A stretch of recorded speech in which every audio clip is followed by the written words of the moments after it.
Okay, this video is Thomas Cole, the art hero. He was a painter, sort of English and American from the early 1800s, and a lot of people think he was the greatest landscape painter who ever lived.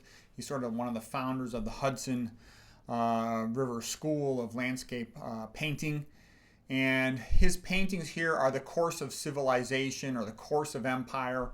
And they relate very much to the historical philosophy of Giambattista Vico from like the 1700s about the cycles of civilization. And this is highly relevant to the modern world. So I'm trying this one without my extra light. I'll see how the light works. But anyway, so here's the first phase in the course of empire and civilization. He calls it the bestial phase, the savage phase, where mankind lives very close to nature. And they show him, carving out a little niche for himself within the wild.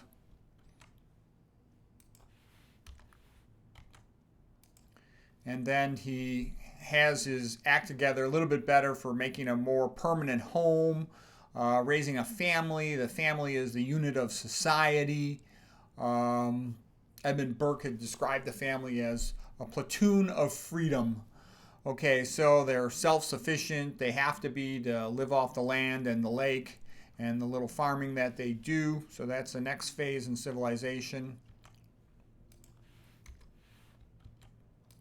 Okay, then the next phase is a little more sophisticated, called Arcadia or pastoral scene, sort of hearkening back to Athens and ancient Greece when they had all the philosophers, and the women got more fancy clothing and there's more leisure time.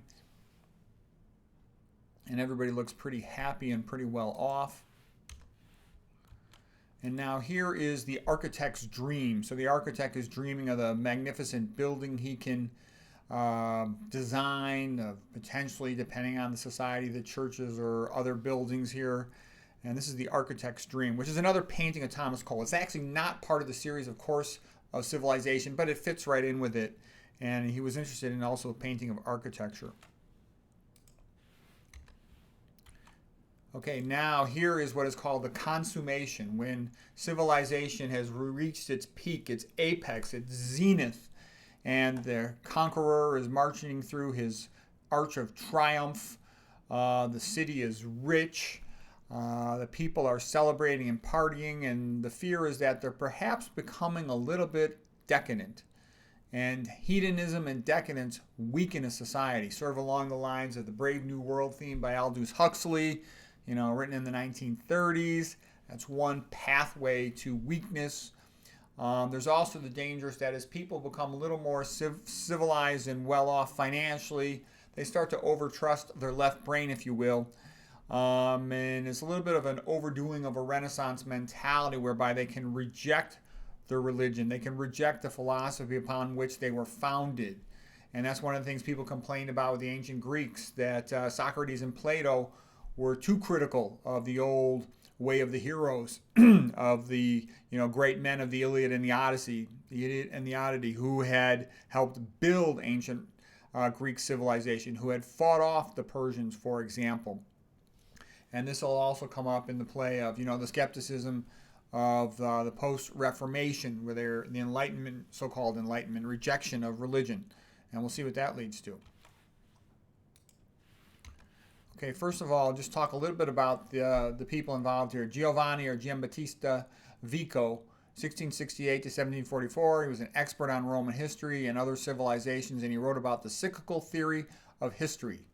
He emphasized religion and the family were the key foundational points of society, as they truly are.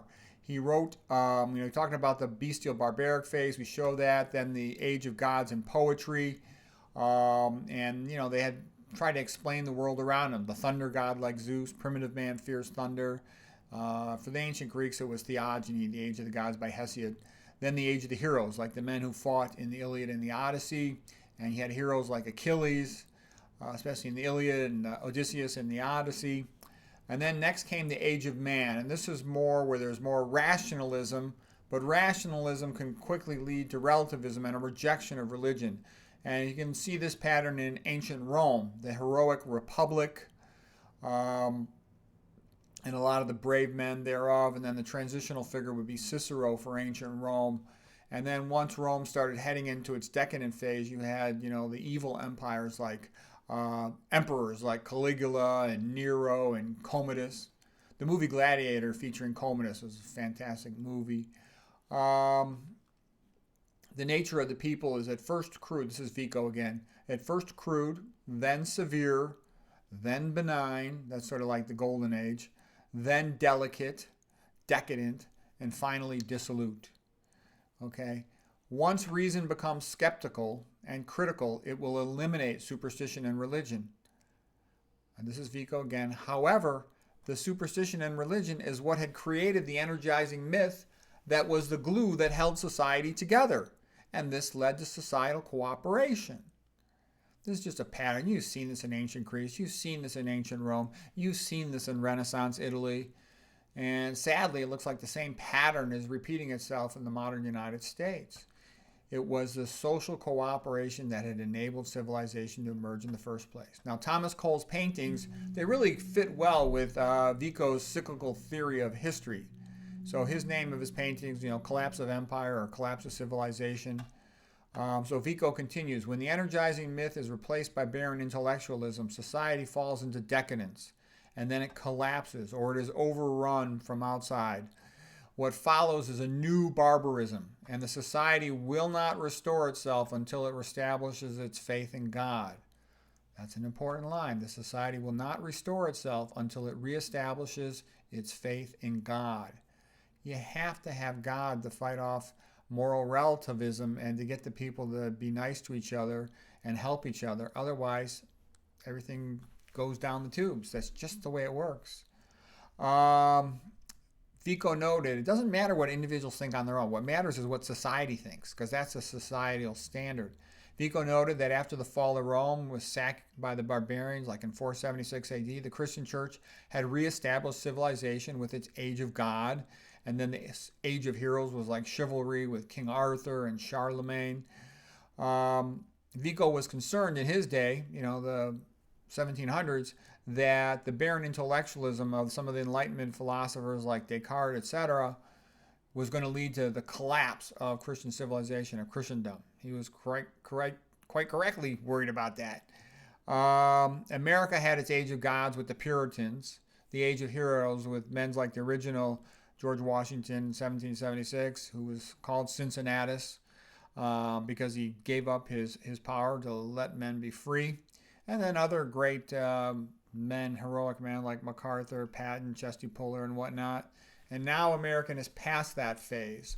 And it's now in what you would call the age of man, where the rationalism is rejecting the religion of the past, the morals of the past. It's becoming progressively decadent, hedonistic, and weak. And that's where America's at these days. And hopefully it'll be able to make things better. Let's see what I got. I think there's a couple slides left here. Yes, here's the painting. And this is a rather frightening painting. So here, that beautiful city is now going up in flames with rioting and destruction. It looks like it's being invaded by outsiders. They're grabbing the women, and you know what happens then. And it's a rather brutal, sad scene with destruction of this civilization. And then here's the outcome of that desolation, sort of just ruins and, a sad end to that civilization.